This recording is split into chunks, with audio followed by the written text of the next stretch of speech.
understood that every single album that I dropped, Jay dropped right on top.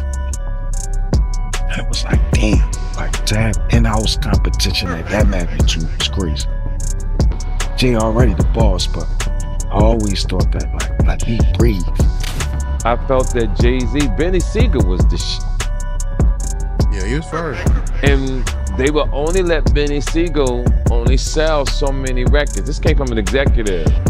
But Benny, you couldn't be bigger than Jay-Z on Jay-Z's label. After everything I've done for you, after always having your back, why wipe me out? After everything I've done for you, you gonna sit there with a life raft and watch me drown? After everything I did for you, you not gonna talk to me?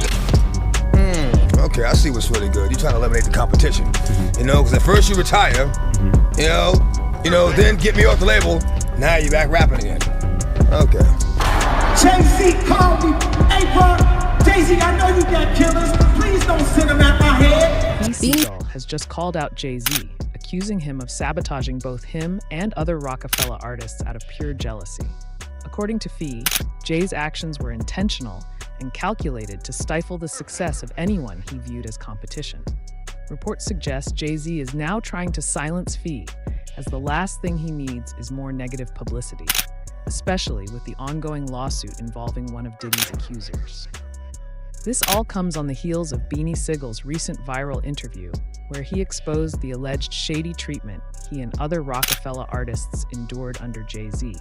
Beanie claimed Jay wasn't just a boss, but was actively working against the success of artists he considered a threat. Beanie isn't the only one speaking up. Others in the industry have started echoing similar sentiments, claiming Jay-Z's Hova persona is just a facade, and that behind the scenes, he's deeply insecure. Things are getting messier, as rumors suggest Jay-Z has been sending warnings to Beanie in an attempt to silence him. But Beanie isn't backing down. After years of staying quiet, he's finally sharing his truth. With more voices speaking out, the real story behind Roc-A-Fella is starting to emerge. Let's dive into the details. Beanie Sigel has finally addressed Dame Dash's claims that Jay-Z sabotaged his career following the Roc-A-Fella split and ruined his life. About a month ago, Dame Dash appeared on The Art of Dialogue, where he publicly called out Jay-Z for allegedly manipulating Beanie and orchestrating the derailment of his career. According to Dame, he saw Beanie as the future of Roc-A-Fella, a talent who could carry the label's legacy forward. However, Beanie's unwavering loyalty to Jay-Z proved to be his downfall. Believing that Jay would support him, Beanie stuck by his side, only to discover that Jay-Z had not only abandoned him, but also allegedly worked behind the scenes to ensure his career never reached its full potential. Now, Beanie Sigel is speaking out about the situation, and he's largely agreeing with Dame Dash's claims. Beanie admitted that he took Dame for granted and now realizes the role Dame played in his career and how things unfolded after the Roc-A-Fella split. As for Jay-Z, Beanie Sigel revealed that it definitely felt like moves were being made behind the scenes to prevent him from reaching the next level in his career. He pointed out things like Jay dropping his albums around the same time as his own and limiting the number of records he could sell. While Beanie took accountability for some of his mistakes, including his legal troubles, he made it clear that Jay's actions were deliberate and calculated. While Beanie was dealing with his legal troubles, Jay-Z focused on himself, dropping the Black album and announcing his retirement, only to quickly change his mind. By 2005, Roc-A-Fella was no longer the powerhouse it once was. Jay took over as president of Def Jam, while Dame and Biggs moved on to other ventures. Beanie, however, was stuck. That same year, he released his third album, The Becoming, an incredible project largely recorded while he was fighting his case. But despite its quality, the album didn't get the push it needed because Jay, now running Roc-A-Fella, wasn't prioritizing Beanie. Beanie later hinted in interviews that he was being sidelined and even revealed that Jay blocked him from exploring other opportunities, keeping him tied to Roc-A-Fella, but refusing to actually invest in his career. He recalled a time when the Young Guns were calling him, complaining that Jay-Z was only paying them $1,200 per show, which they had to split.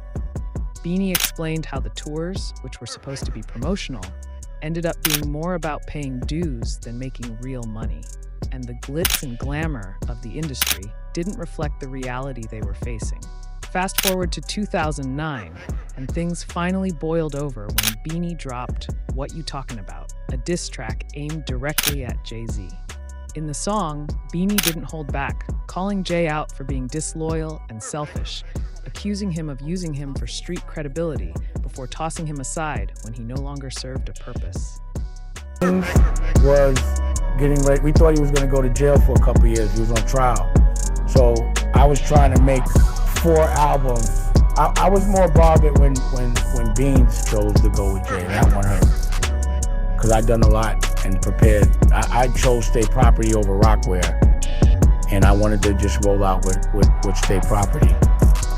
But it almost like he tricked Beans to shelf him and he fucked his life up to me doing that. But I had him. You know what I mean? Like, that was my new Jay.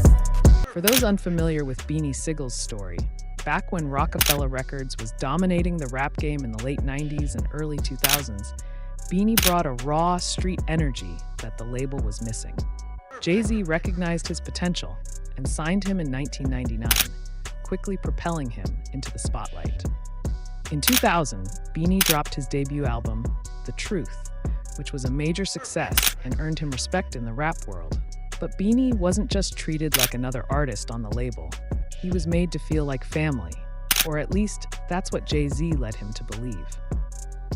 Years later, Beanie Sigel admitted that when he first signed with Roc-A-Fella in 1999 and became one of their top artists, he genuinely believed Jay-Z was loyal, a true ride or die who would always have his back. Dame actually came and got me when I got out of prison. And we was on a tour bus and they was interviewing me. And they asked me then and there on a bus. Now I'm just getting out of prison. Like he at the jail picked me up. And they posed that question that I was, or made the statement that I was gonna be with Dame Dash Music Group. And I said then that I didn't want to make that choice. I believe if we had those conversations, I believe I would have rolled with Dame. I'd have rocked with Dame. Yeah, if Dame set me down and he had a plan. In the early 2000s, Beanie Sigel was one of the biggest names on Roc-A-Fella. He wasn't just a rapper, he played a pivotal role in building the brand, launching the State Property clothing line, and starring in the State Property movies. But by the mid-2000s, things began to shift.